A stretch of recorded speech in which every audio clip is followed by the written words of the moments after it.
எல்லாருக்கும் வணக்கங்க. எல்லாரும் எப்படி இருக்கீங்க? வீடியோ பார்க்குற எல்லாருக்குமே நன்றிங்க.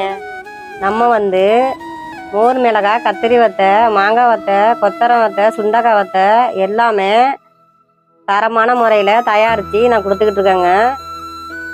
எல்லாருமே மாங்காய் வத்தை நம்மக்கிட்ட விரும்பி வாங்கிக்கிட்டு இருக்கிறீங்க. உங்களுக்கு ஆஃபர் வேணும்னு கேட்குறீங்க. நான் 1 கிலோ மாங்காய் வத்தை வாங்குறவங்களுக்கு 20% ஆஃபர் கொடுக்கலாம்னு இருக்காங்க. உங்களுக்கு வேணுமுன்னா மேலே உள்ள வாட்ஸ்அப் நம்பருக்கு ஆர்டர் போடுங்க. நான் தரமாக உங்களுக்கு அனுப்பி வைக்கிறேங்க. இது மட்டும் இல்லாமல் காம்போ பேக்கு நம்ம கொடுத்துக்கிட்டு இருக்கோங்க. காம்போ பேக்கு வாங்குறவங்களுக்கு கொரியர் சார்ஜ் இலவசங்க.